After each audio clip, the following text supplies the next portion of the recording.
Okay, let's see if I can fix that. Oh, it looks like it's hung up on something.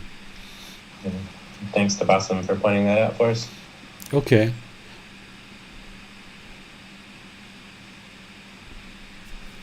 Um, hmm. It's showing me as if it is streaming, but it might be hung. It seems to be working now. Is it working? Okay.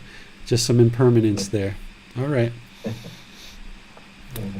All right. So, are there any questions on right view? And we covered this last week in our class, and we've covered this at other times as well. So, there may not be any questions right here. Yeah, it seems there are no questions at this time. All right. So, with right view and understanding that each individual that has an unenlightened mind is causing their own discontent feelings, now it's a matter of learning the path in order to train the mind. This Eightfold Path is your life practice. So the second part, the second step of this Eightfold Path is called right intention. And while I'm going to be teaching these step by step, you're really going to be learning and practicing all of these things at one time, kind of dialing them in more and more refined as you go in life. So, right intention is all about having the practice of harmlessness, understanding that any harm that you put out into the world is going to come back to you. There's actually 3 individual parts to right intention that I've covered in the past, but as a summary, you need to understand and practice harmlessness and non-ill will, or in other words, practicing loving kindness. Because what the Buddha is really doing in this Eightfold Path is he's helping you to see more and more clearly the natural law of Gama, of cause and effect, and action result. Essentially the result of our decisions. If we didn't have right intention, if we were interested in harming, and even if we didn't have the conscious decision to harm, but we were kind of subconsciously causing harm because we don't understand what we don't understand, then the mind is putting harm out into the world, so therefore harm is going to come to you. If you, for example, once we get into right speech, if you are speaking with harshness, aggressiveness, if you're performing bodily actions or livelihood that is harmful in the world, then that harm is going to come back to you. So it's really important here in the second step of the Eightfold Path that you develop the intention or the thought or the thinking that you are not interested in harming anyone or any being. This will help you to cultivate the rest of the path. Without having that intention of harmlessness, you wouldn't be able to cultivate the rest of the path, because the whole rest of the path is all about not causing harm to other beings through things like our speech, our actions, our livelihood, and then also by reducing the harm in our own mind through practicing right effort, right mindfulness, and right concentration. So with right view and right intention, we call this the category of wisdom. That with the wisdom of things like the 3 universal truths, the 4 noble truths, and understanding right intention, which is harmlessness, then this mind now has the wisdom to add on to it the moral conduct that needs to be practiced in order to extinguish any unwholesome Gama or the unwholesome decisions that you've made in the past. You're going to need to extinguish that. So if in the past you've spoken to people harshly or aggressively, or if you've done bodily actions that have harmed people, you're going to need to extinguish this harm that you're causing in the world by increasing your wholesome speech, your wholesome actions, and potentially your livelihood to bring your practice up closer and closer and closer to the ideal life practice where you're not causing harm in the world. This third step of right speech, this is all about how we can potentially harm through our communication, whether it's our spoken language, which that's all there was during Gotama Buddha's lifetime. So this was called right speech. But nowadays, not only do we speak, but we have telephone conversations, we have text messages, we have private chats, we have Facebook posts, we have emails, we have all different ways of communicating. So you might see this as right communication is how do you ensure that your communication verbally, but of course sometimes showing up in text format, is done in a way that doesn't cause harm to others. Because if you harm people through your speech, then their mind is going to get conditioned to the harmfulness that you're causing, and more people are going to then speak to you and communicate with you in the same way that you're communicating with others. So if you train the mind to only speak to people using right speech, then that over time, that will extinguish any harm that you've caused in the past, and more people around you will gradually start to speak to you in the same ways that you're speaking to them using the teachings of right speech. In right speech, the Buddha talks about not having gossip, not having idle chatter, not having false speech or lies. These are some of the general ways that he talks about it. He talks about deceit, but he really clarifies right speech when he talks about the 5 factors of well-spoken speech.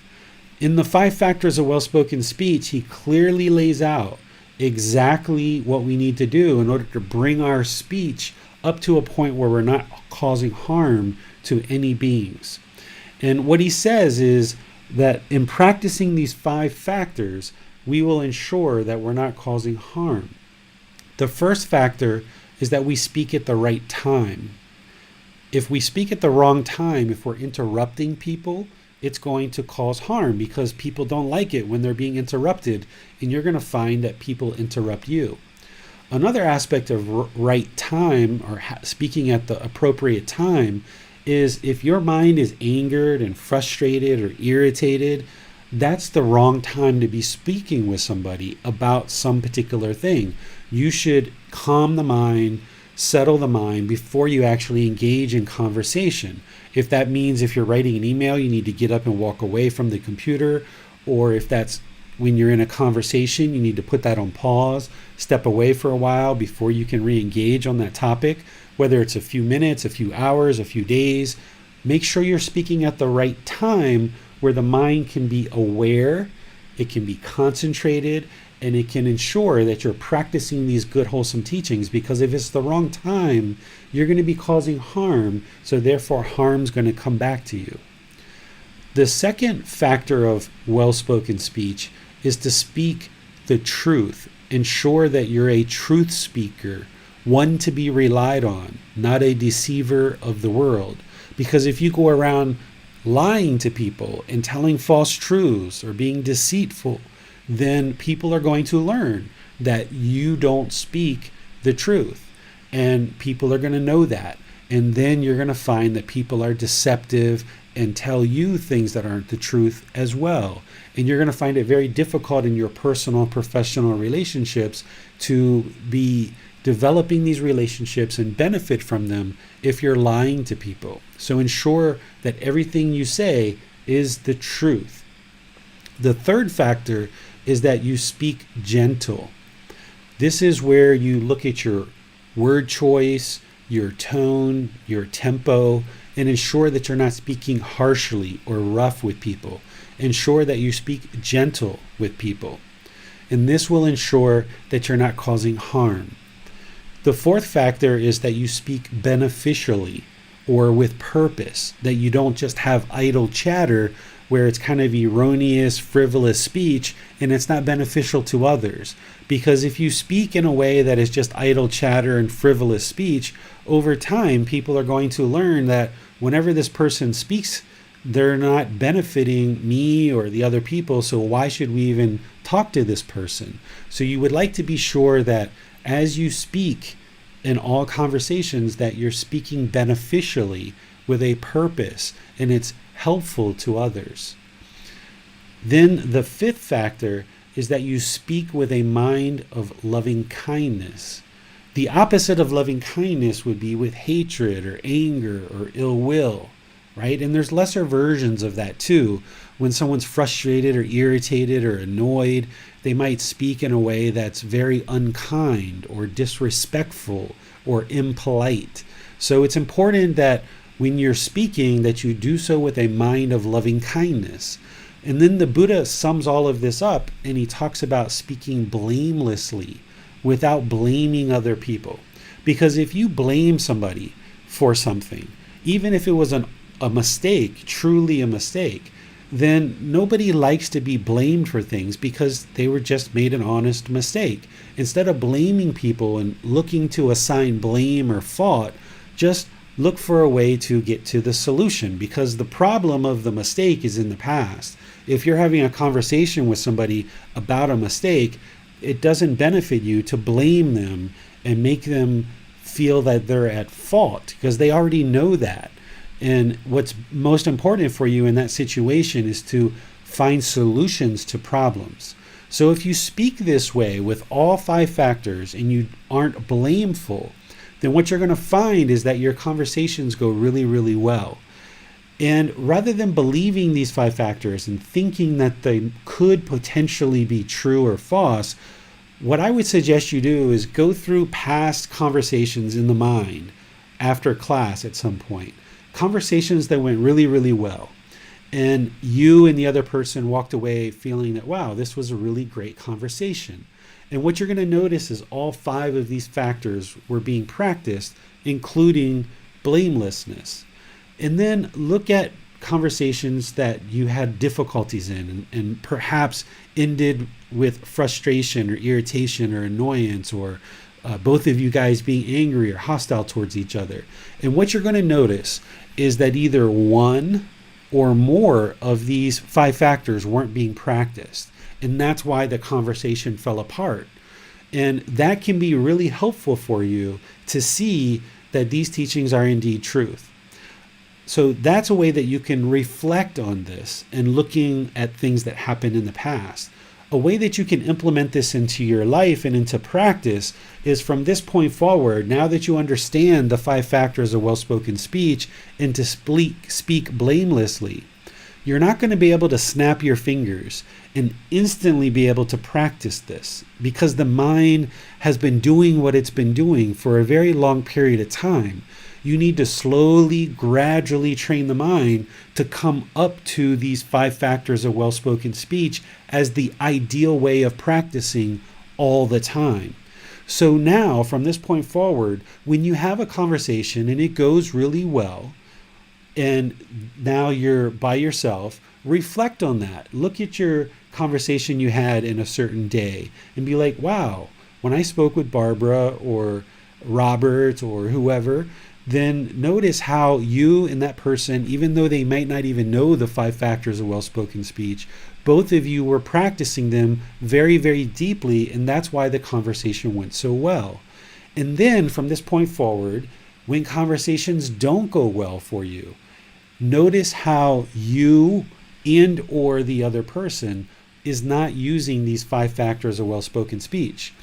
Rather than beat yourself up and feel guilty or shameful that you didn't practice these 5 factors of well-spoken speech, because it's going to take you many months and maybe even a few years to kind of nail this down and get it perfect every single time.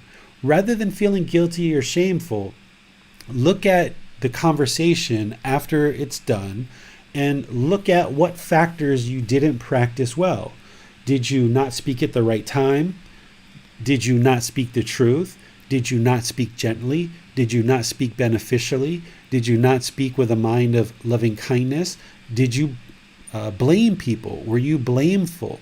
And whatever you lacked in that conversation, that the conversation fell apart, now in future conversations, just work to improve that more and more so that you can refine your practice and bring your practice up closer and closer to this ideal practice of right speech. And this would be somebody who's actively working on the path to improve their speech. And the more and more that you speak this way, you will find that your personal and professional relationships will continue to grow and blossom. Now, if you've been harsh in past conversations with people, or you've spoken with hatred, or you've spoken in a way that was unpurposeful or unbeneficial, if you've spoken at the wrong time, for example, then these people that are still involved in your life are used to you doing that. So just because you change your conduct doesn't mean people around you are going to instantly change their conduct. You've got to understand that you've got to extinguish and clean up your unwholesome decisions from the past before you had this wisdom and before you had this understanding. So if you have a life partner, or you have children, or you have coworkers that you have been unkind to and you haven't spoken with right speech, know that you're going to have to do this for many, many months, and for people to see this trend of you always speaking this way. And when they choose to continue to speak in harsh ways or unkind ways, but you continuing to speak in very kind ways, then they're going to slowly start seeing that they're the ones who are the problem, not you, because you've cleaned up your conduct. So let me pause here and see if you guys have any questions on right speech. Hi, David. I was wondering, as we begin on this path, are the first two steps particularly important in that it's only through right view and right intention that we build a bridge essentially to the rest of the path? Yes, that's very true. Without right view, you wouldn't be able to build any of this other stuff on top of it, because all this other stuff is all about you improving your life practice. So if you had wrong view, thinking that other people are the ones who are causing all the problems in your life, then why would you ever build out your life practice if you don't have the right view that you're actually causing all your own discontentedness? And if you truly had the intention to harm others, then you're going to have challenges refining your speech, for example, because this is a lot of work to improve the way that you speak and interact in the world. And if you're comfortable being harsh and angry and frustrated and speaking at the wrong time, or telling lies, or speaking harshly and unbeneficially and with a mind of anger or hate, and you're comfortable with blaming others, then why would you ever improve your practice? So you've got to get to the point where, with right view, understanding that the harm you're putting out into the world is conditioning other people's minds to now return that harm back to you. You've got to get to the point where you have no interest in harming any other beings whatsoever. And you might not feel that way right now, or you might feel that on the surface, but not at a real deep level.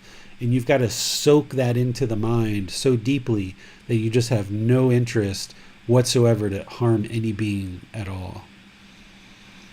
It seems that in some sense we come to class to develop right view and right intention, and then when we leave class, we work on practicing the rest of the path. Is that accurate to say?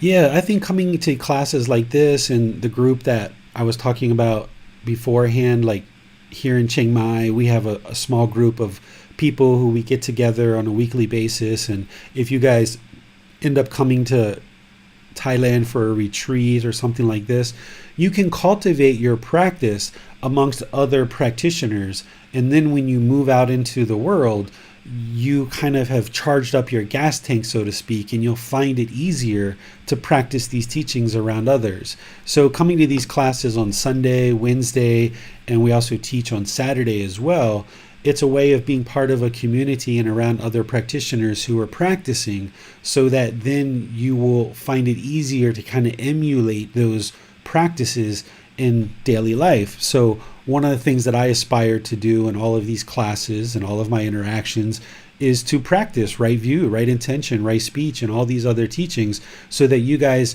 can see what it looks like for a practitioner to speak in use these 5 factors of well-spoken speech all the time, so that then when you see this clearly, then you can maybe see things that you're like, oh, I like how David said that, or I like how James did that, or how Manal or Bassam did that. I'm going to start using that as part of my practice. And that's what it means to have wholesome friends and wholesome companions and comrades, so that you can influence your mind more and more and more to practice these good, wholesome teachings and cultivate this eightfold path in the mind.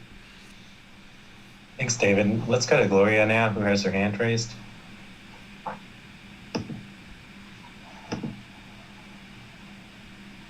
Hello, everyone. No, I just wanted to comment on the teachings that I hear today.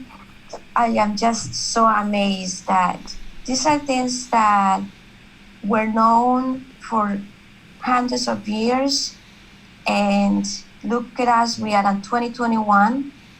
I feel like I have been blinded. It's just so wise. One of the issues I have noticed in my life is the communication, like sometimes you talk to people around my I would say my environment all my life.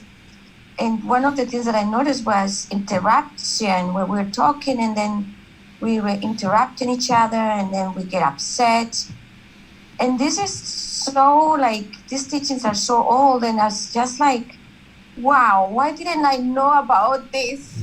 It's like, another thing is right view. The way I understand it is like to see things more clear, no blaming other people. It's just, taking responsibility. And that's, for me, that's like what I see as right view.